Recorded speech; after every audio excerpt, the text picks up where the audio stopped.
Terima kasih Anda masih menyaksikan Net Bali. Setelah terakhir digelar pada tahun 2011, Ikatan Motor Besar Indonesia kembali menggelar IMBI Rally Jalur Merah Putih dan Ngurah Rai International Week.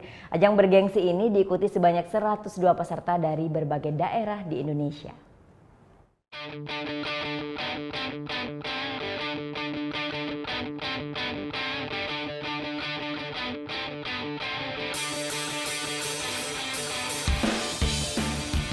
Seperti inilah suasana penyambutan kedatangan rombongan peserta IMBI Rally Jalur Merah Putih di Kampung Nyukuta, Pecatu, Badung, Bali. Rombongan yang dipimpin langsung oleh Ketua Umum IMBI dan juga Asisten Operasi Kapolri Ijen Muhammad Irawan.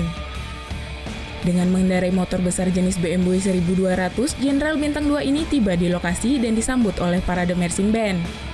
Kegiatan selain rangkaian untuk memperingati Hari Kemerdekaan RI dan peringatan peristiwa Perang Puputan Margarana, kegiatan ini juga dalam rangka Munaslup dan Rakernas IMBI. Ketua Umum IMBI Irjen Pol Irawan menjelaskan, Munaslup ini sebagai upaya untuk menyempurnakan ADART yang sudah berjalan selama 30 tahun. Akan rapat evaluasi ADART, apa yang sudah lakukan ke depan bagaimana, akan lakukan terus.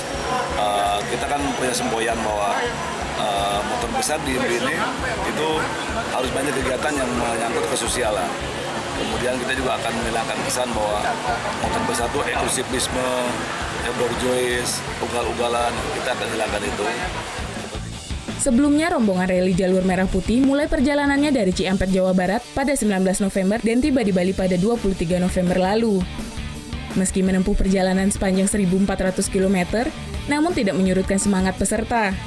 Setibanya di Bali, mereka langsung menuju Taman Makam Pahlawan Margarana untuk menggelar proses tabur bunga.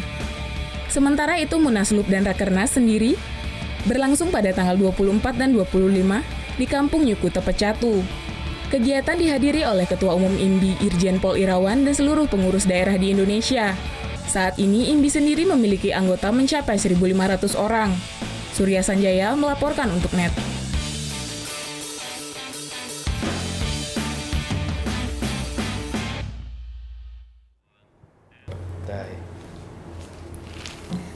Udah selesai kan nontonnya? Nah, jadi jangan lupa buat like, komen, dan subscribe ya.